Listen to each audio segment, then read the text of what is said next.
சொர்க்கமே என்றாலும் அது நம்மூரை போல வருமா?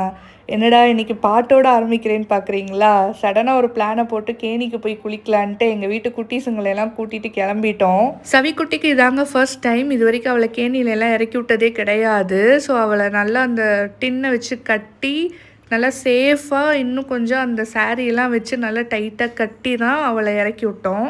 சின்ன வயசில் நம்மளையும் இப்படி தான் நம்ம பேரண்ட்ஸ் எல்லோரும் என்ன பண்ணியிருப்பாங்கன்னா, இந்த மாதிரி சொரக்கூடை அல்லது டின் இது மாதிரி கட்டி இறக்கி விட்ருவாங்க நீச்சல் பழகிப்பாங்கன்ட்டு. நம்ம ஒரே டைமில் பழகி போனான்னு கேட்டால் கிடையாது. கொஞ்சம் கொஞ்சமாக தான் பயம் போய் நம்ம கற்றுக்கிட்டு இருந்திருப்போம்.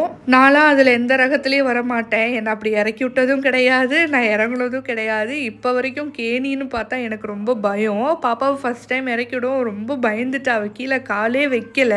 நாங்களும் அவளை எவ்வளவோ காம்ப்ரமைஸ் பண்ணி கொஞ்சம் நேரம் உட்காந்து பேசி எவ்வளவோ ட்ரை பண்ணி அவளை உள்ளே இறக்கி கூட்டிகிட்டு போனோம். ஆனால் பாப்பா ரொம்பவே பயந்துட்டா. சவியோட ரியாக்ஷன் எக்ஸாக்ட்லி இப்படி தான் இருந்துச்சு.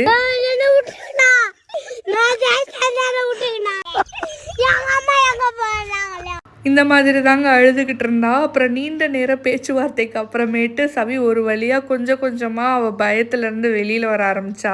இந்த கலவரத்துக்கு இடையில நான் என்ன பண்ணிட்டு இருந்தேன்னு பார்க்குறீங்களா? போகிற வர ஆடுங்களையெல்லாம் பார்த்துக்கிட்டு வீட்டில் இருந்தே இந்த மிக்சர்லாம் கொண்டு வந்திருந்தேன், ஸ்நாக்ஸ் எல்லாத்தையும் அதெல்லாம் உட்காந்து சாப்பிட்டுட்டு இருந்தேன். சவியும் கொஞ்சம் கொஞ்சமாக ஓகே நான் இறங்குறேன் அப்படின்னு சொல்லிட்டு அவளும் கொஞ்சம் கொஞ்சமாக அவளோட அந்த பயம்லாம் விட்டுட்டு அவள் கொஞ்சம் தண்ணியில் விளையாட ஆரம்பிச்சிட்டா. உங்கள் வீட்டில் நீங்கள் சின்ன பிள்ளையா இருந்தப்பவும் சரி, இல்லை இப்போ நீங்கள் உங்கள் குழந்தைங்களையும் சரி இந்த மாதிரி கேணியில் இறக்கி விட்டு இது மாதிரி நீச்சல் சொல்லி கொடுத்துருக்காங்களா, அல்லது இது மாதிரி ஏதாச்சும் உங்களுக்கு அனுபவம் இருக்காங்கிறத கமெண்ட்டில் சொல்லுங்கள். That's all. தேங்க்யூ ஃபார் வாட்சிங்.